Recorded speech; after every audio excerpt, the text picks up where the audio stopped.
So will Washington follow London's lead, and what does all this mean for U.S. trade policy under the Biden administration? We're joined now by Jeff Moon. He's an international trade and government affairs consultant. Jeff, thanks for joining us. So what do you think? Will Washington follow London? Well, I think the first priority here in Washington is domestic concerns, COVID, the economy, the climate, race relations.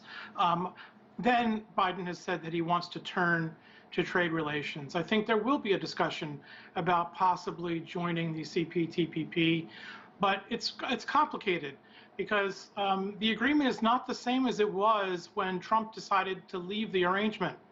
When Trump decided to leave, the other parties took out a lot of the concessions that were important to the U.S., and now they've moved on. And Biden has said that he wants to negotiate additional terms. So I think that that will happen, but it will be a bit complicated and it will take time. Since the U.S. is 25% of global trade, the U.S. participation would be very important, and I hope the U.S. does come back in, and I hope the U.K. comes back in as well. The U.K. is a market economy. It has rule of law. It abides by its word in the international arena, so I think they should be welcomed.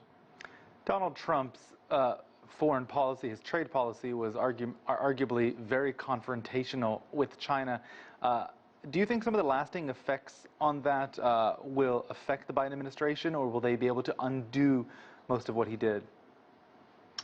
Well, that's also a complicated question. You're right, it was much more confrontational. It was America first, without regard to the world community. I think that the first important thing is to restart the conversation. At the end of the Trump administration, all we had was insults and daily sanctions. And so restarting the conversation is essential.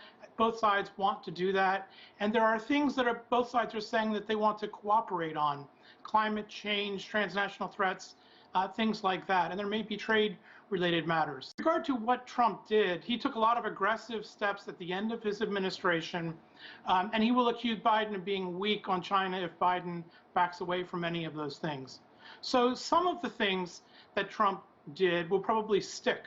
I think trade sanctions relating to Xinjiang and Hong Kong, and I think the efforts to prevent aggressive actions toward Taiwan are not necessarily negotiable.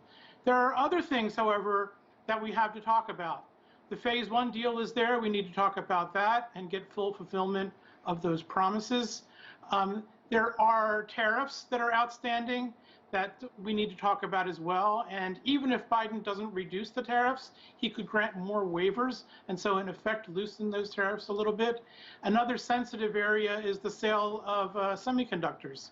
And there may be a willingness to grant licenses for commoditized semiconductors that go into things like cell phones.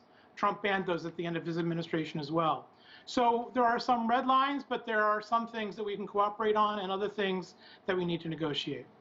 Jeff, Donald Trump's renegotiated, obviously, NAFTA that was signed under Bill Clinton, a Democratic president.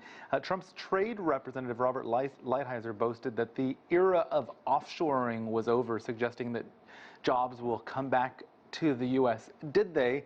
And if not, can Biden bring them back?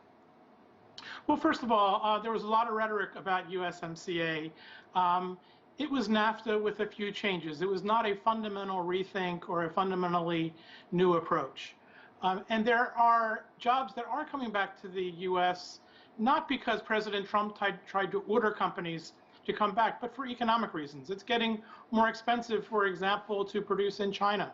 And the political situation is more complicated, and COVID is forcing people to reconsider the supply chain.